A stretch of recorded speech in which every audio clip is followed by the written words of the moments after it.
As a child, I had a speech impediment. It's hard. What are you talking about? But now I know better and I'm okay with it. And I don't want to be okay with it. I don't think that is actually a good trait to have.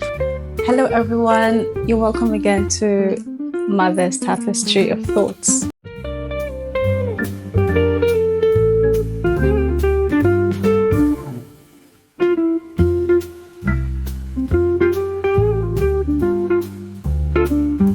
Today's episode, we're going to be talking about how childhood shapes our adult identity. And I know that some of us might go, oh, that is a very hackneyed one. We've heard it 1,000 times. Childhood, childhood, childhood. So some of us basically ascribe our childhood to the past. But what we don't know is that our childhood experiences aren't just past events. They are an integral part of our adult self that shaping the very fabric of our personalities, our beliefs, and our behaviors. That whole inner child concept, that's it. That is so it's more than just a simple correlation. It implies a deeper, more interwoven connection. So what I'm going to do is I'm going to try to personalize it because I don't want to run the risk of generalizing, even though I'm quite aware that this particular topic touches practically everybody because we all are products of our childhoods, right? So what I'm going to do is, as I said, I'm going to personalize it. I'm going to give you instances of myself, of my life, where I have come to the realization that, oh, well, my childhood actually does play an important part in who I am today as an adult. So as an adult right now, yes, I have this thing where, say, were I to get into an altercation somewhat, mother is not the type to be calm or softly spoken. Like the first, how do I put it? The first course of action that calls to me is get your pitch high. Your pitch has to be high, so you have to be heard. If not, they're going to think that you're not serious. And it always comes off as though I'm being combative right from the jump, even if I necessarily am not. And for the longest of time, I always ask myself, why am I like that? Why am I like that? I don't like that I come off this way. I don't like that in every discussion. Sometimes people get the notion that I am trying to come off in this very just not peaceful way, right? And I didn't like it because I knew it wasn't a trait that I wanted to carry on with. But I didn't know where it stemmed from up until I did what I would like for all of us to do at some point in our lives: self introspection. I sat down and I said to myself, how did this come about? And then it took me back to the fact that as a child, I had a speech impediment. I was an acute stammerer. I would stutter whenever I spoke, or whenever I would speak, I would stutter. And I like to think it's genetic because my father happened to have been a stammerer as well. Although I don't know that he's much of it right now. Maybe, but not so much. But yeah, I've come to realize that it's quite genetic. So yeah, as a child, I happened to have been that. And it did happen such that whenever I would get into a row with my siblings growing up, and my dad would call upon us and he would go, explain yourself. What happened? How did this happen? I could never express myself fully. I would stutter so bad. Say in a sentence of what, 5, 6 words, I could barely get out 2. And I don't know if you know of anyone who is a stammerer, or who was, or you are, or you were, or you know that there's always this anger that you feel inside of you arising from the fact that you can't fully express yourself when you need to, when you want to. You're just angry. You're just, I want to punch something in the, you know? So yeah, that did happen. And it basically shaped my ideology of what it meant to speak whenever I wanted to say converse with people as regards opinions or just share my ideas or something, or not necessarily that, just when things are getting a bit heated, best believe that my tone is going to go a pitch higher than you would expect it to. And that was where it stemmed from. As a child, knowing that I couldn't fully express myself, I would always be stuck and then I would start crying. It just roller coaster of emotions that basically shaping me to who I am now as an adult. That in moments of say discussions that might get a tad heated, what calls to me is get your voice high, be heard, and that so basically understanding that about myself, I am able to put in the work that is needed not to be like that because I know how it happened. And knowing that my dad would tell me at the time, Teresa, speak softly, speak slowly, pick your words one at a time. Even if at the time I'd be like, Daddy, how can I do that? It's hard. What are you talking about? But now I know better because it's actually right. Speak slowly, get your words out. You don't have to be irate, you don't have to shout, you don't have to do any of that stuff. You're going to be heard regardless. So that was a childhood trait that basically shaping a part of my personality, a part of my behavioral traits.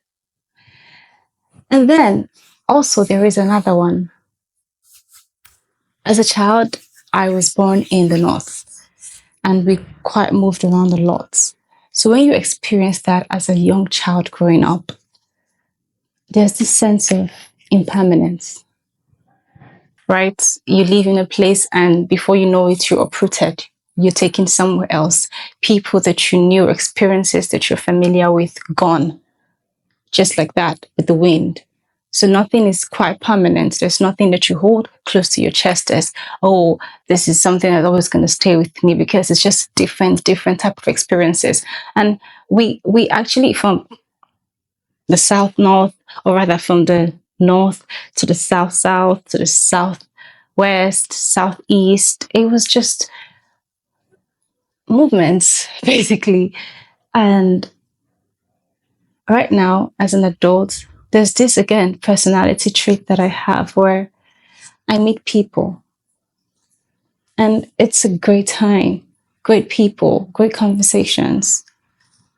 But in my head, I'm going, okay, when is it going to happen? When are we going to stop talking? When is the ball going to drop? When? And it's never owing to the fact that, oh, we quarreled, things went all right, which is basically drift. Nothing. And what I'm getting at is the fact that I'm okay with it. I'm okay with that happening. And right now, I don't want to be okay with it. People are meant to, I mean, I get that, oh, people are meant to come into your life and they leave. I understand that concept, but sometimes, not all the time. I'm just okay with the fact that people come into my life and they leave. And I'm cool with it.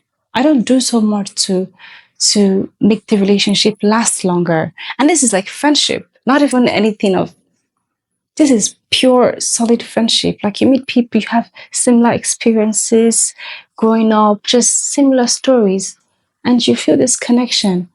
But before you know it, you're okay with them just going out of your life effortlessly. And you're cool with it because in your head, it's fine. And that happened as a result of, as a child, we never were in a place long enough. And I say long enough because there's some persons who were born and bred in the same environment, which is a beautiful thing. I mean, everything does have its pros and cons, but that in itself is beautiful. But I never had that. As I said, we moved around quite a lot. So that kind of shaped me to see people and go, okay, yeah, you're cool. It's nice, but we don't have to, we're not going to be talking in the next 2 months or 3 months or give or take 6 months. And I'm okay with it. And I don't want to be okay with it. I don't think that is actually a good trait to have. I don't think so. So it is not all, but these are very core traits that I have as a person that I have traced back to childhood. And because I've traced it back, I'm now able to start the work of trying to be better because I know where it emanated from. I know how it all started. And this is basically a clarion call to all of us that there are certain behavioral traits in our life that we're not proud of. And I don't want to hear, oh, but that's who I am. That's not who you are. Do you want to have a personal relationship with yourself that is positive? Do you want to have a relationship with others that is positive? Do you want to grow? Do you want to develop yourself positively? Then you can't have that mindset of, oh, that's how I am. I can't do much about it. I can't change. No, you can't change. You can. And that is where the whole talk of self-introspection comes in. You got to look inward. You got to examine yourself. What motivates you? What are your thoughts? What do you believe? What made this happen to you? And it's all for the betterment of yourself. It's obviously going to behoove nobody but you to do all of that so you can put in the work and create room for change. Socrates would say, an unexamined life is not worth living. And that is the truth. We can't just go by each day living our lives and not trying to look inside of ourselves and examine our thoughts, our actions, our beliefs. Is it helping us? What are we doing to better ourselves? And that is the point that I'm trying to pass across. I was watching an interview the other day of Chimamanda, whom I happen to love. And the interviewer had asked her, can we ever truly know ourselves? And she gave a response that did call to me. She said, if we're capable of sometimes shocking ourselves, what then does that tell you? That we can never really fully know ourselves, but we can try. That's the whole point about learning. You learn about yourself. It doesn't really stop.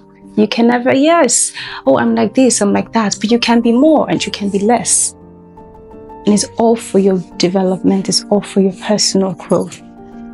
So as I said, this is a clarion call to all of us to be better, to look into ourselves, know that there is a line or a trace of our childhood that has seeped into our adult self and is playing a core role, and perhaps it shouldn't.